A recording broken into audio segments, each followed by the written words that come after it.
प्रतिमा विसर्जन के दौरान भड़की हिंसा ने एक परिवार से उसका चिराग छीन लिया, माँ बाप से उसका सहारा छीन लिया, एक बहन से उसका भाई छीन लिया। उस लड़की की आंखों के आंसू सूख गए हैं जो महज 2 महीने पहले राम गोपाल से शादी कर इस घर में आई। सबकी जुबान पर अगर कुछ है तो सिर्फ एक ही बात, बदला, वो भी ऐसा कि दोबारा कोई ऐसा करने की जरूरत ना कर सके। हमका खून, हमारा खून का है, खून हमका देवा है, खून ले अब हम कुछ ना हम चाहिए थे। हाँ, खून बदले खून। बहराइच की हिंसा ने राम गोपाल के परिवार को वो दर्द दिया है जिसकी भरपाई कभी नहीं हो सकती। ये दर्द हमेशा इनके सीने पर बोझ बनकर कचोटता रहेगा। उस माँ का दर्द समझिए जिसने अपने जवान बेटे को खो दिया है। अब बस उसकी हसरत एक ही है कि उसके बेटे को ऐसी विदाई दी जाए जिसे सारा जमाना याद रखे। चंद्रशेखर आजाद की तरह बेटा हमारा लड़ते हुए चला गया। चंद्रशेखर आजाद की तरह तिरंगे में लपेटा जाए उसको। राम गोपाल को अंतिम विदाई दे दी गई है। उसकी अंतिम यात्रा में लोगों का हुजूम उमड़ा, लेकिन राम गोपाल का परिवार अभी भी इस सच को पचा नहीं पा रहा कि उनका बेटा हमेशा के लिए चला गया है। राम गोपाल की याद में परिवार, दोस्त, पड़ोसी, रिश्तेदार किसी के भी आंसू थमने का नाम नहीं ले रहे। ऐसे में अब सबकी निगाहें मुख्यमंत्री योगी आदित्यनाथ के इंसाफ पर टिकी हुई हैं। Bureau report, Republic Bharat. तस्वीरें देखी आपने और इसीलिए हम पूछ रहे हैं कि आखिर निशाने पर हिंदू त्योहार, सनातन के पर्व ही क्यों हैं? ये सवाल बना हुआ है, क्यों हम ऐसा कह रहे हैं? चलिए जल्दी से जानकारी हम आपके सामने रख देते हैं, क्योंकि बहराइच हिंसा को लेकर कई प्रश्न खड़े होते हैं। ऐसी तस्वीरें बार बार सामने आ रही हैं, बार बार लगातार सामने आ रही हैं, जो प्रश्न खड़े कर रही हैं कि क्या विसर्जन यात्रा में हिंसा की पहले से प्लानिंग थी? पत्थर कहां से आ जाते हैं अचानक से? सारी चीजें, सारी व्यवस्था, आप सोचिए कि मौत की घाट उतारने के लिए रिवॉल्वर भी तो आई होगी। छतों पर क्या पहले से पत्थर इकट्ठा करके रखे गए थे? क्या पहले से ही तैयारी थी कि यात्रा इस रूट से गुजरेगी और पत्थरबाजी की जाएगी? हिंसा के दौरान हथियार आए तभी तो एक शख्स को मौत के घाट उतार दिया गया। राम गोपाल मिश्रा की जान यूं ही तो नहीं गई है, पहले से ही तैयारी थी। क्या पहले से ही बंदूकें लाकर रखी गई? क्या हिंसा की साजिश प्रशासन भाप नहीं पाया? क्योंकि प्रशासन भाप नहीं पाया और इसीलिए इस तरह की तस्वीर सामने आई, जो अपने आप में कई प्रश्न खड़े कर रही है। और इस पर भी देखिए, सियासतदान सियासत तो कर ही रहे हैं, उससे वो पीछे नहीं हट रहे, क्योंकि उनके लिए तो उपचुनाव है, उन्हें उस मौके को कैश करना है। सुनिए जरा।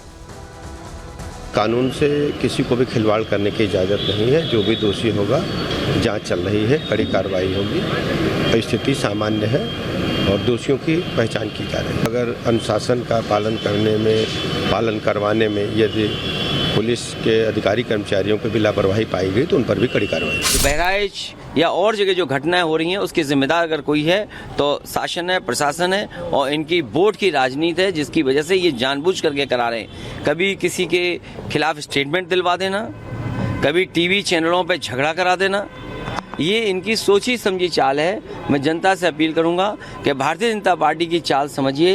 ये नफरत या झगड़ा करा के ही समाज को बांट करके अपने राजनीतिक लाभ लेना चाहते हैं। प्रदेश के मुख्यमंत्री जी ने बहुत कड़ाई के साथ कहा है कि जिन लोगों ने भी माहौल बिगाड़ने की कोशिश की उन्हें बख्शा नहीं जाएगा। मगर एक बात और गंभीरता से सोचिए कि ये किसकी ताकत बढ़ गई है जो पिछले कुछ समय से इस ढंग की घटनाएं देश में बढ़ गई। देश के बहराइच में दुर्गा विसर्जन के पावन जुलूस पर जिहादियों के द्वारा जिस प्रकार से हमला किया गया और जुलूस में शामिल एक व्यक्ति को पकड़कर मस्जिद में खींचा गया और उसको यातना दे देकर मार दिया गया और बाद में गोली भी मार दी, बहुत दुर्भाग्यपूर्ण है।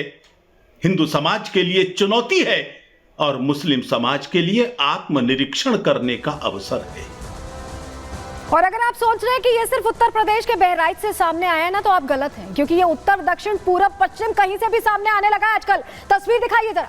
ये तस्वीर जो आप देख रहे हैं, ये हैदराबाद की तस्वीर। यहाँ पर एक मूर्ति का आपको बताएं कि सर ही तोड़ दिया गया और उसको लेकर जोरदार हंगामा हुआ। ये आप देख रहे हैं जो तस्वीर, यहाँ पर विरोध चल रहा है और उसके बाद लोगों को डिटेन किया जा रहा है। ये उस वक्त की हैदराबाद में हिंसा की बाद की ये तस्वीर है जहाँ इस तरह से हिंसा की गई और पंडाल के अंदर हमला हो गया था, मूर्ति को खंडित कर दिया गया था। वहाँ मूर्ति रखी हुई थी, लोग दर्शन पूजन के लिए पहुंच रहे थे और उसे खंडित किया गया। वहीं आपको अगली तस्वीर दिखा रहे हैं, बेगूसराय की तस्वीर दीजिए। यहाँ भी हिंसा हुई है, यहाँ भी किस तरह से हिंसा हुई है ये आप देख रहे हैं। अलग अलग जगहों की तस्वीरें सिर्फ एक बात कह रही है कि सनातन पर्व पर हमेशा हर जगह एक अलग ही माहौल बनाने की तैयारी रहती है और ये माहौल जो बनाया जा रहा है किस लिए बनाया जा रहा है आप बखूबी समझ रहे हैं। त्योहारों पर आखिर ऐसी तस्वीरें बार बार आना क्या आम हो सकता है? ये इत्तेफाक नहीं हो सकता और ये बार बार हो रहा है। बेगूसराय की भी हमने आपको तस्वीर दिखा दी, बंगाल की भी तस्वीर दिखा दी और अब प्रश्न ये कि ये जो पूरब से पश्चिम, उत्तर से दक्षिण चल रहा है ये है क्या? जरा आपको बताते हैं, जानकारी देते हैं। तस्वीर तो हमने आपको दिखा दी, आपको बताएं बार बार टारगेट हो रहा है। ये जो आप पूरा एरिया देख रहे हैं ना, ये टारगेटेड एरिया है जहां पर ये घटनाएं हुई हैं। हिंदू त्योहारों के दौरान हिंसा क्यों हो रही है प्रश्न है। क्या जानबूझकर ऐसा किया जा रहा है? सोचिए, इत्तेफाक तो नहीं हो सकता ना। अलग अलग जगहों पर हो रहा है, अलग अलग मौकों पर हो रहा है, चाहे गणेश विसर्जन हो, चाहे शोभा यात्रा हो, चाहे कोई भी पर्व, दशहरा मनाया जा रहा है तो भी इस तरह की तस्वीरें आ रही हैं। उत्तर प्रदेश में, बिहार में, झारखंड में, बंगाल में, सब जगह एक ही पैटर्न, एक ही तरह की तस्वीर। बेगूसराय में, नवादा में भी हिंसा हुई है, बिहार में, झारखंड के गढ़वा में भी ऐसे ही शोभा यात्रा पर हिंसा हुई। हर जगह की यही तस्वीर है। पश्चिम बंगाल के श्योपुर में भी हिंसा हुई है। सब जगह ये पर्व मनाया जा रहा था और हैदराबाद से भी हिंसा की तस्वीर, जहां मूर्ति खंडित की गई, वहां सामने गणेश पंडाल पर हमले हुए और वहां पर मूर्ति को खंडित कर दिया गया। तो ये तस्वीरें अपने आप में बड़ा सवाल है कि आखिर बार बार ऐसा क्यों हो रहा है। ये सभी को सोचना चाहिए कि क्योंकि ये जो भारत देश है ये समान रूप से चलने का देश है, एक दूसरे की आस्था का सम्मान करने का देश है। चलिए आगे बढ़ते हैं, अगले सेगमेंट का आप रुख कर लेते हैं। अगले सेगमेंट में बात हम महाराष्ट्र की करना चाह रहे हैं, मुंबई की, जहां पर ऐसा लग रहा है कि डी कंपनी के बाद अब एल गैंग का डर है। लॉरेंस गैंग यहां अपना दबदबा कायम करने की कोशिश कर रहा है। बात इसी की अब करेंगे।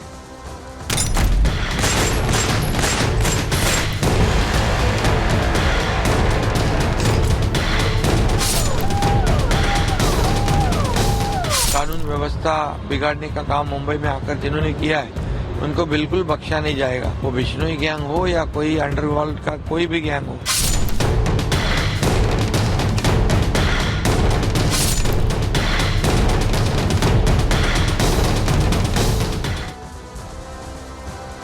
बाबा सिद्दीकी को जैसे मौत के घाट उतारा गया, उसके बाद पूरा मुंबई डर और दहशत में। और आपको बताएं कि बाबा सिद्दीकी को मारने की एक वजह नहीं थी, कई वजह थी जो सामने आ रही है और उसमें से एक सबसे बड़ी वजह ये लग रही है कि अब महाराष्ट्र में, मुंबई में फिर से डी कंपनी जैसी एक एल कंपनी की आहट हो गई है। एक दबाव बनाने की कोशिश हो रही है। एक उसी तरह का माहौल जो 90 की दशक में था, वही डर और खौफ फैलाने की कोशिश हो रही है, क्योंकि बाबा सिद्दीकी को ऐसे ही मौत के घाट नहीं उतारा गया। मकसद यही है कि डर और दहशत बनाई जाए, क्योंकि उसके बाद उगाही होगी, पैसों की उगाही। आप